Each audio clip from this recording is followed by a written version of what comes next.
আপনি আপনার স্ত্রীকে বিয়ে করেছেন, আপনি তার ওয়ালি হয়ে তাকে তার বাবার কাছ থেকে নিয়ে এসেছেন। আপনাকে এখন তার প্রতি সেসব কর্তব্য পালন করতে হবে যা তার বাবা তার প্রতি করে এসেছেন। কিন্তু এখানে ঘরে সকলে তার সাথে দ্বিতীয় শ্রেণী মানুষের মতো আচরণ করে, যেন শ্বশুর শাশুড়ির কাজের মেয়ে কিংবা আপনার বোন অথবা অন্য কারো কাজের মেয়ে। এটা চরম প্রতারণা এবং এটা এমন এক বিষয় যার ব্যাপারে আপনাকে আমাকে শেষ বিচারের দিন জিজ্ঞেস করা হবে। অন্যদিকে অন্য ধরনের চরমপন্থাও আছে। একদিকে আমরা দেখি বউকে বাড়ির কাজের মেয়ের মতো বানিয়ে ফেলা হয়েছে, যা চরম অবমাননাকর, কোনোভাবেই যা ইসলামিক গ্রহণযোগ্য নয়। আর অন্যদিকে আছে এমন সব স্ত্রী অথবা স্বামী যারা তাদের শ্বশুরপক্ষের ব্যাপারে সকলের প্রতি বিদ্বেষপূর্ণ।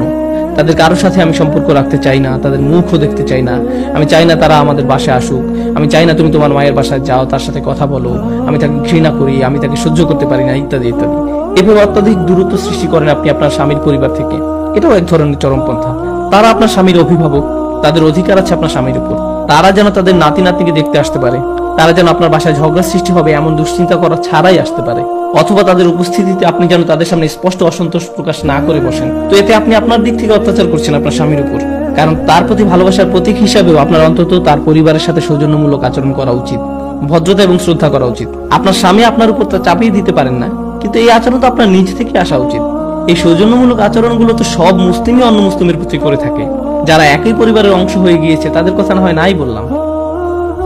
আমাদের এমনিতেই পরিবারের সদস্যদের সাথে সর্বোচ্চ সুন্দর ব্যবহার করা উচিত। হ্যাঁ, জটিল অবস্থারও সৃষ্টি হয়, বিশেষ করে যৌথ পরিবারের ক্ষেত্রে। সত্যিই অনেক ক্ষেত্রে জটিল পরিস্থিতি তৈরি হয়।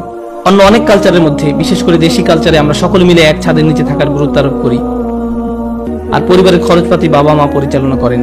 আর বউকে এই করতে হবে, সেই করতে হবে, একজন ভালো স্ত্রী হিসাবে পরিচয় পেতে। এই নীতি বেশিরভাগ পরিবারের ক্ষেত্রেই কাজে দেয় না। আর যদি কাজে না দেয় বোনেরা, আমি বলছি না আপনারা এক্ষেত্রে বিয়ে ভেঙে ফেলুন, তবে এটা বাস্তবিকই আলোচনার দাবি রাখে, কারণ এই পন্থা ইসলামিক নয়।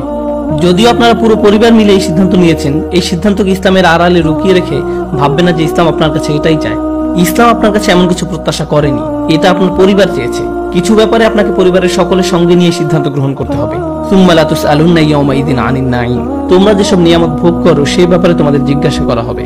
আমার স্ত্রী, আমার সন্তান সন্ততি, বাবা মা, এরা সবাই আল্লাহর নিয়ামত যা আমি উপভোগ করি, তাই আমার উচিত তাদের অধিকার আদায় করা। তো আমি প্রার্থনা করছি যেন এই কথাগুলো যেন সব ভ্রান্ত ধারণা কিছুটা হলেও হ্রাস করে, যারা ভাবে যে এটা আসলে ইসলামেরই আদর্শ। ইসলাম এই ব্যাপারে এমন কিছু বলেনি, এটা কেবলই সাংস্কৃতিক অপচর্চা। যেভাবে মেয়েদের সাথে আচরণ করা হয়ে থাকে, কুরআন একে সমর্থন করে না, রাসূল সাল্লাল্লাহু আলাইহি ওয়াসাল্লাম সুন্নাহ কোনোভাবেই একে সমর্থন করে না। বারাকাল্লাহু লি ওয়া লাকুম। আসসালামু আলাইকুম ওয়া রাহমাতুল্লাহি তাআলা ওয়া বারাকাতুহু।